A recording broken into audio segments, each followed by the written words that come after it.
there are many ways that we can ensure children do stay healthy. And one of those ways is by building stronger communities.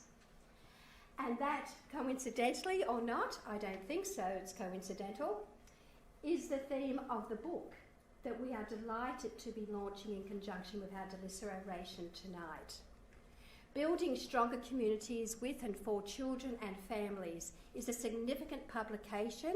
It has moved into its second edition, which shows extraordinary uptake with an engagement with the important messages that its rich range of chapters provides us all who are working with and on behalf of children and their families and communities.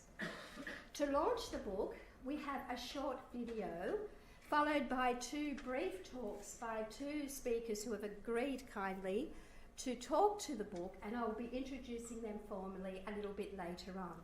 But for now, Carl Bredick, the editor of this wonderful publication, might I invite you to the podium to introduce the video that you are going to show us that will put us all into the moving picture of building stronger communities. Thank you, Carl.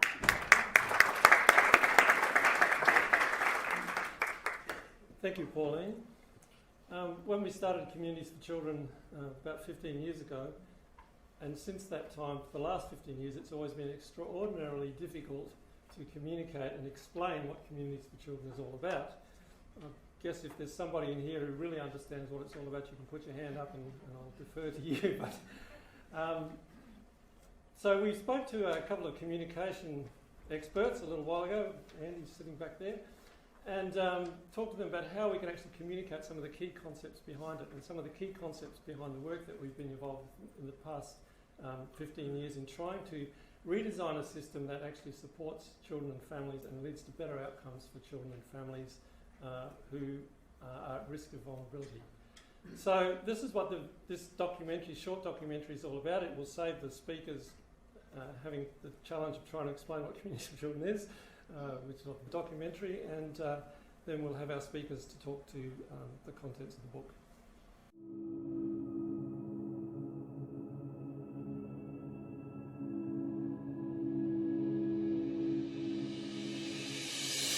Stop! This is what Salisbury Communities for Children is committed to and what we're working towards. Communities where people are supported, empowered and resilient. Ultimately, our vision is for communities to become villages of people helping each other. Friends, families and neighbours equipped and empowered to support each other without always having to rely on a service. Most of the abilities and behaviours we have as adults get hardwired into our brains in the first 1,000 days or 3 years of our lives. What we experience in early childhood sets the pattern for the rest of our lives. This has huge implications. If we want to see transformation in communities at risk, it's so important that parents get all the support they possibly can in the first 3 years of their children's lives.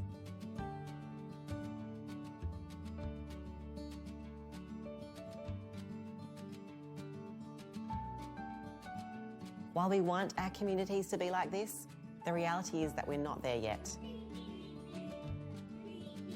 In 2005, the federal government recognised 5 suburbs in the Salisbury area as among 52 disadvantaged communities in Australia, and they supported C4C with funding to address the needs.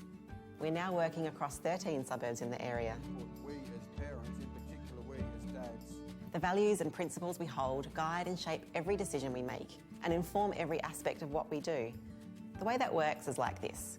If we have a principle of seeing workers as friends, then we're not going to set ourselves up as the experts who try and fix you and your problems. Instead, we'll come alongside you, get to know you and relate to you as a whole and capable person who needs a bit of extra support. Research has shown that a place-based approach is the most effective path to follow. Place-based approaches acknowledge the strengths and challenges of the community. By listening to what they want and need, we empower them to develop and own what we do together. From the outside, what we do might look like just another bunch of programs, but the secret sauce is the spaces we create to run the programs in. So instead of just creating individual programs and services that people come to, we create a space where people can come and hang out. focusing on a welcoming and safe environment that's not time restrictive so that people have the opportunity to drop in when it suits them.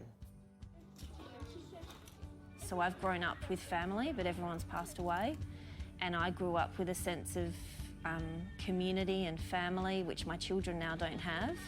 So this is more their lounge room that I can provide them that I otherwise can't give them. This creates a relaxed and trusting environment where people can sit and talk and relate to each other, peer to peer, and individuals to volunteers or staff. In these relationships, new connections are made without the fear normally associated with attending the office of a service provider that people don't know. In this kind of space, we find that people often help each other as they share their own experiences and strategies. When I started here, I saw other parents, how they deal with the kids. So I learned so many things from them, like, when they get crazy, how to deal with them, so which was very, very helpful to me. Through the relationships developed amongst community members and staff, people learn about other support that is available to them. So the challenge of going from one service to another with a new set of strangers and having to develop trust all over again is minimised through the relationships already developed. We have parents who are part of the Parents Next program who are then connecting into first steps. So it's not just this is the one thing that is going to solve your problems or it's going to help you, but if you can connect into different places, then if your needs are not being met here, then hopefully they're being met here or here. We can make a greater impact when we work closely with other services and integrate them together. We bring services to the people in the spaces we create where they feel safe. In this way, we're able to connect people with the supports that they need when they may not even be aware of other services or able to seek them out. This closes the gap that people can often fall through. And we can connect them into other services and other local services. I heard someone describe it last week actually as a web. If they're, can be connected here but then connected into all these other areas as well, then got a greater support network. Finally, we believe the effectiveness of all of this comes down to having the right people. Staff who hold our values and who believe in the vision of what we are working towards. People who regard those we serve not as needy recipients, but as equal community members with their own unique qualities and strengths. We've got a lot of volunteers. Some of them here are actually parents that have had their children through the program, and then they obviously believe in it and have loved it so much, then their children have gone off to school, they've come back to volunteer, which speaks volumes about how the program actually works and how encouraging and what a great environment it is for people. We really believe in the holistic work of the Salvation Army, so everything from physical health, mental health, emotional health, spiritual health. So it's a good fit for us because we believe in the integrated model, and if we can support people not just spiritually but in other ways, then we think it's really beneficial for them and their well-being. While everything we've talked about so far is real and transforming lives and communities, doesn't mean much outside of that community without the research to back it up. We think it's critical to know where we've started from and how far we've come. And we believe in having measurable data that affirms the personal stories. So before we actually started any C4C programs or hubs in the area, we had a look at what services were already here so that we could properly compare what was happening in our group and what was happening in other areas. UniSA had a look at our group of suburbs and had a look at child vulnerability levels and the general health of children and families in the area. And then they found a comparison group of suburbs that were really similar on levels of child vulnerability and that general overall health of children and families. And then they compared them again after a few years of us being here, and we were able to see that Salisbury Communities for Children actually had made quite a positive impact in comparison to those similar suburbs. We're hearing from parents that they're noticing positive changes in their children, that they're noticing they've got better relationships with their children, kids are more confident and ready for school. And then when we look at the actual data, we can see the exact same trends happening there as well. We continue to learn from what others are doing around the world, and we bring that learning into our own specific context. And because we know that early childhood is the most valuable time to invest in a person's life, we want to learn from those who make that investment. We're also contributing to the conversation through conferences and the resources we publish. Since 2005, we've experienced just how much of a positive impact this place-based, people-led approach has had on individuals, families and whole communities. In this short amount of time, we've brought communities in crisis towards a healthier place. But we haven't reached sustainability yet. We've only just scratched the surface. There's so much more to be done, and we see and are working towards the long-term vision of building resilient and empowered communities together. For me personally, Family Zone is the family that I don't have, and a safe, supportive environment that you can always come to and count on. And without something like this, I don't know how my children would have a sense of community or family. It's vital to their understanding for their future, really.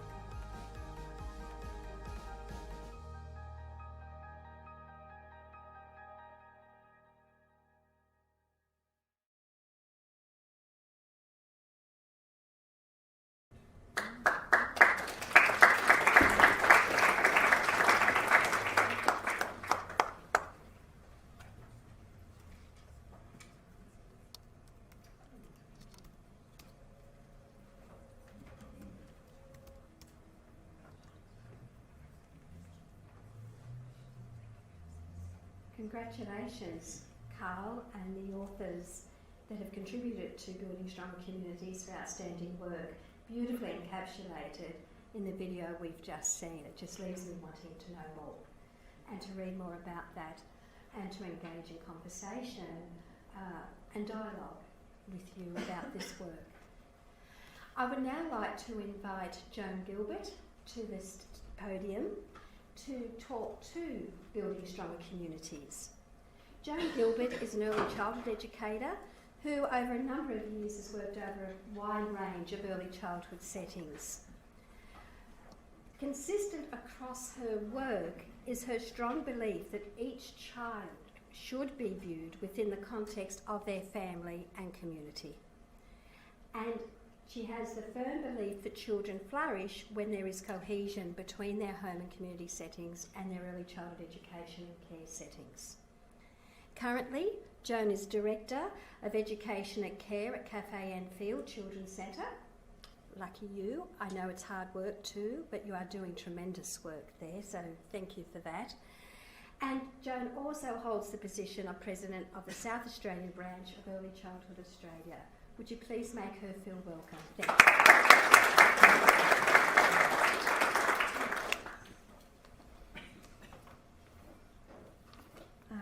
Thank you, Pauline.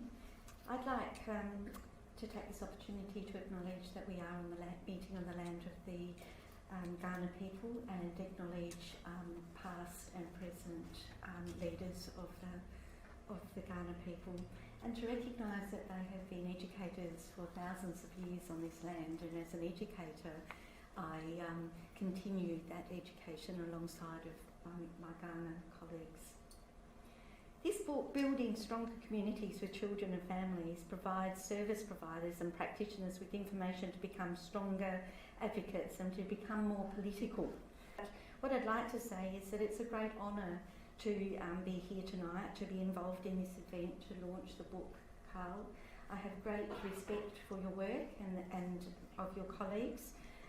The book, Building Stronger Communities for Children and Families, it's an amazing book. It's so deep with information, and the job of launching it or having a comment about the book was daunting, and I think the video did such a great job of pulling all that information together.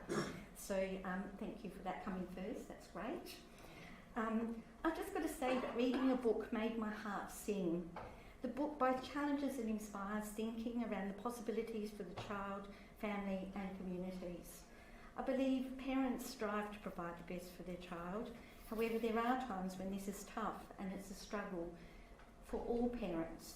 And in today's communities, as was in the video highlighted quite beautifully, there are increasingly more families who, due to demographic, social change, who don't have that soft landing space where of a close network of family and or friends when things are not going so well. Things like unemployment, mental health concerns, when alcohol or substance abuse is out of control, or when a poor choice of a partner leads to family violence, or a post on social media in a heated moment causes all kinds of struggles within the community, when finances are out of control, or any of the other many circumstances in life where the rug has been pulled from beneath the family. And having a person to go and talk to is crucial in times like that, to bounce ideas off, to work it out.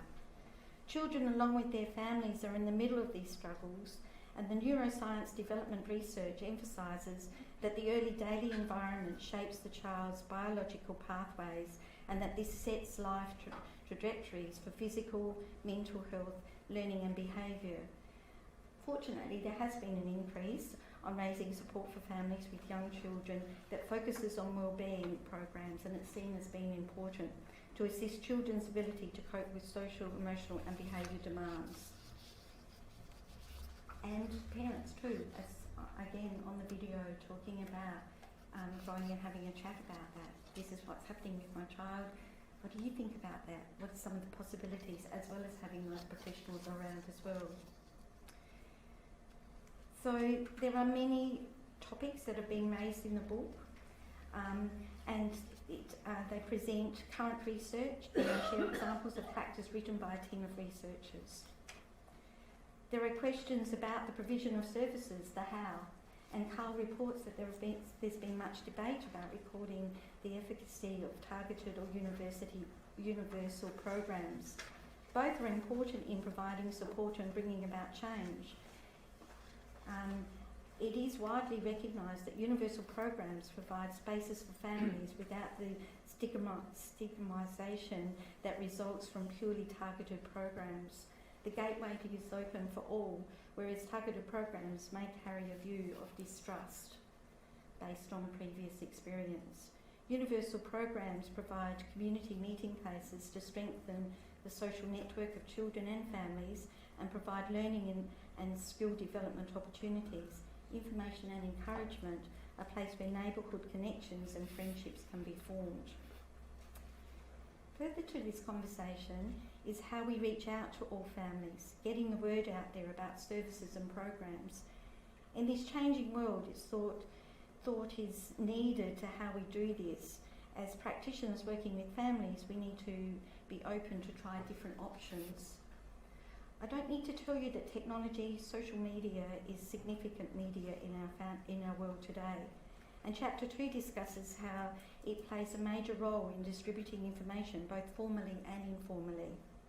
This huge topic with many benefits and pitfalls, what is apparent is that the media can be used to break through barriers to reach today's parents, to inform them of the services, the ideas and the programs that are open to all, possibly opening pathways for face-to-face relationships.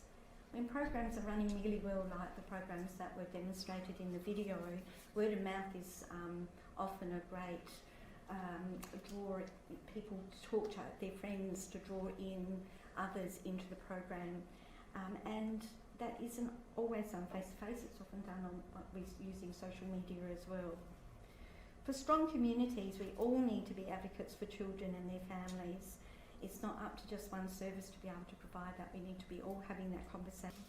So this book, Building Stronger Communities with Children and Families, provides service providers and practitioners with information to become stronger advocates and become more political.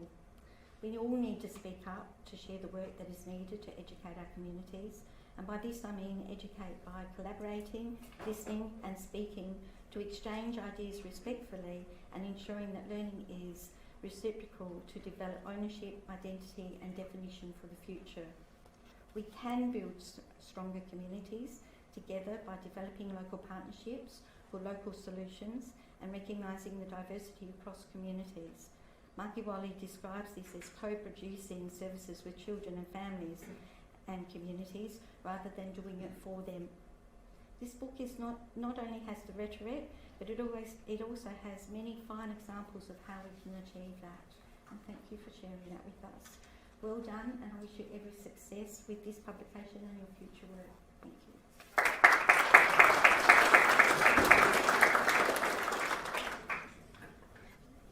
Thank you, Joan.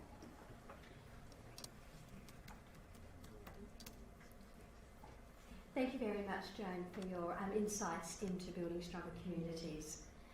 I would now like to ask Lynn Arnold, AO, to the lectern.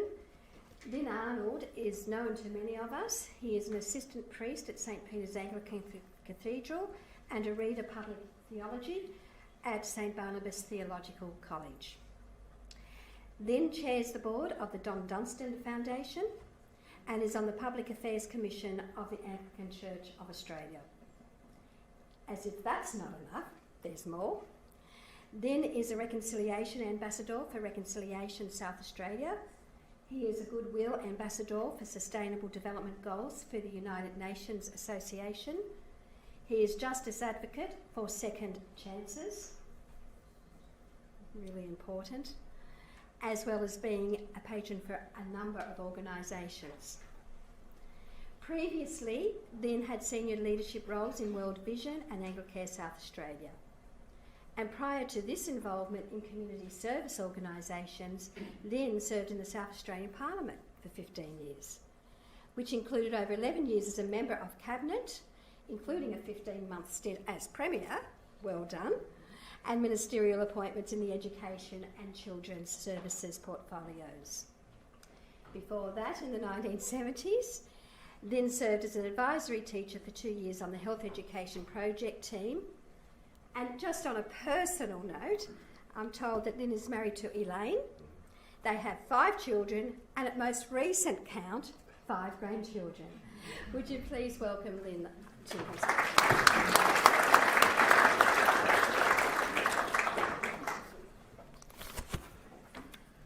Niramane.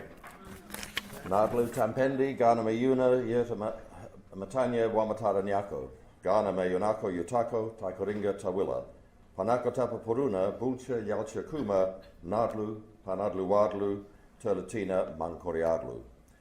With the approval of Ghana elders, I have wished to say, we acknowledge the Ghana people and their spiritual relationship with the land as the traditional custodians of the Adelaide region.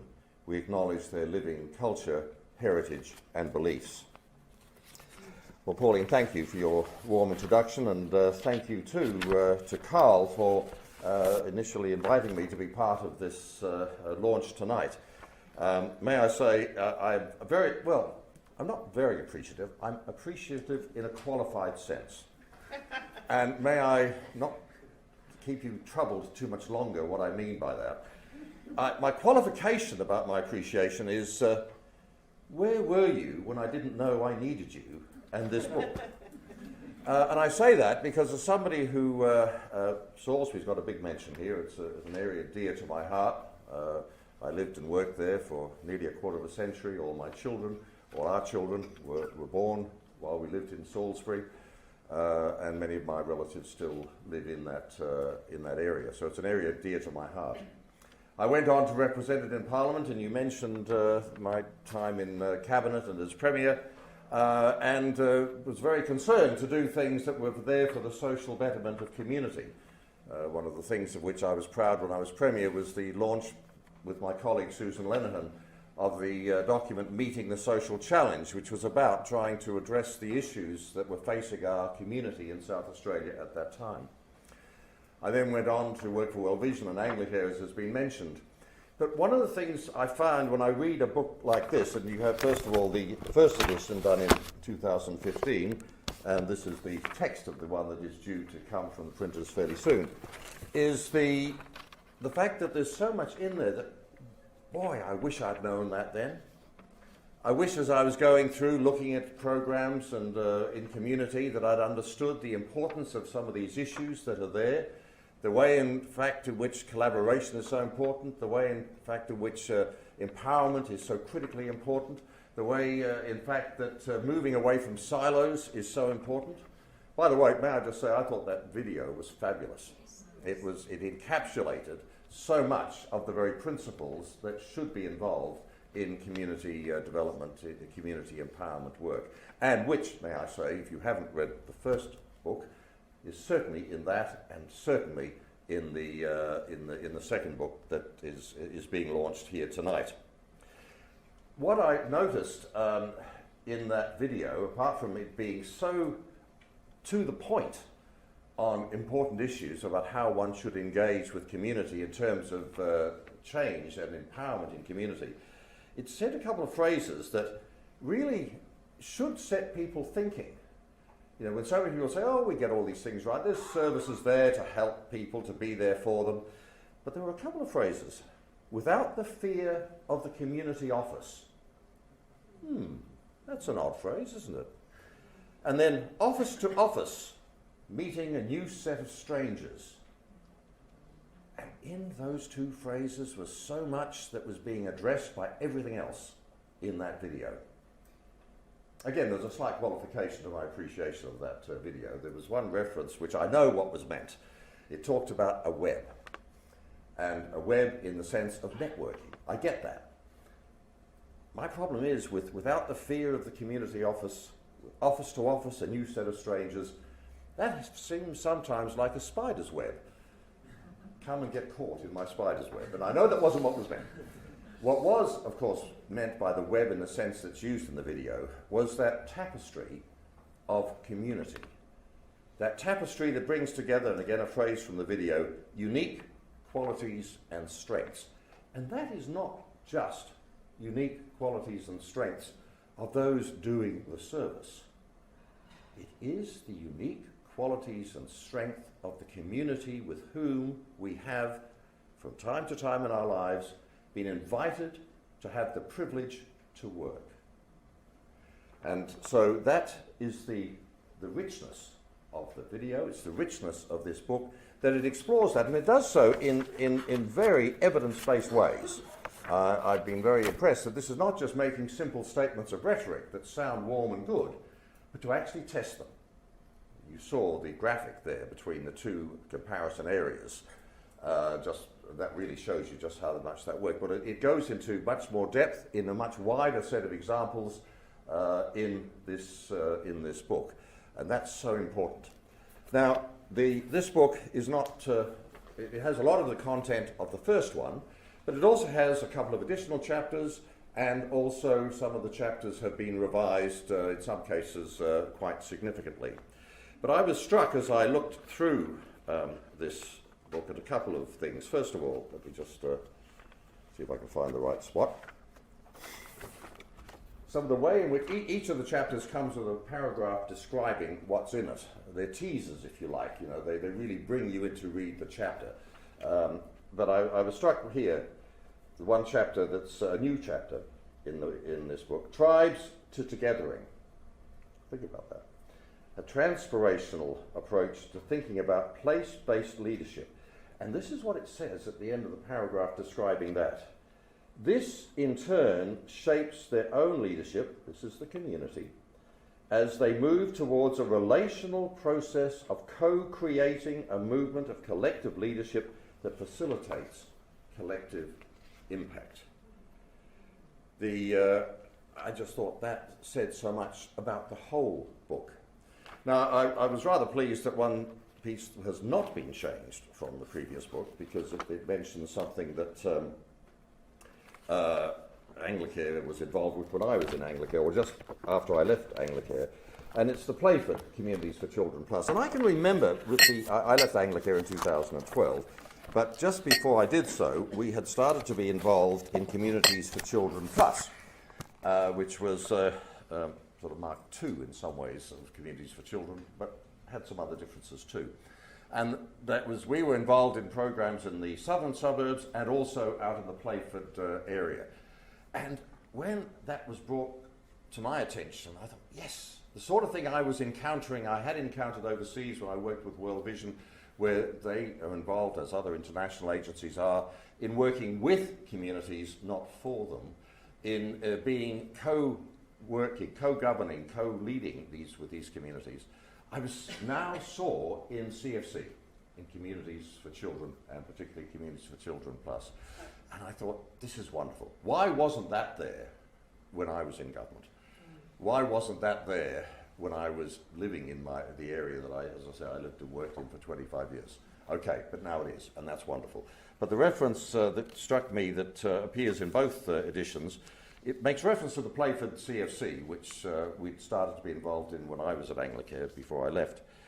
This initiative attracts and engages families through understanding the local context and working with families to co-design the methodology and take ownership of the mode of delivery.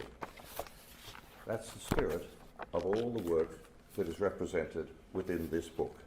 And it is the spirit that I encourage you to pick up, and I know indeed the very fact that you're here, and thank you, Joan, for your comments, because you've summed up exactly what early childhood is focusing on and has for a long time. The fact that we're here for the Delissa Oration after Lily and Delissa, and the pioneering, internationally pioneering work she did to pick up those principles is now being picked up so very, very much more.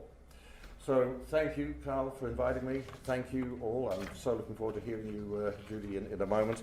But may I commend this book to you. It's a pity it's not available here tonight, but pick up Carl's comment that you can get it online, and I certainly hope you do so.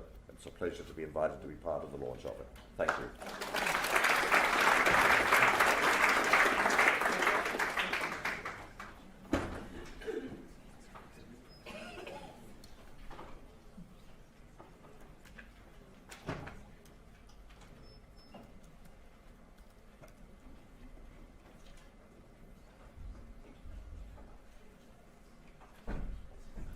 Well, thank you very much, Lynn, for your words of insight into building stronger communities. And yes, I can relate to where was that when we needed it, but the fact is we have it now, and it is a tremendous contribution that it's going to continue to make.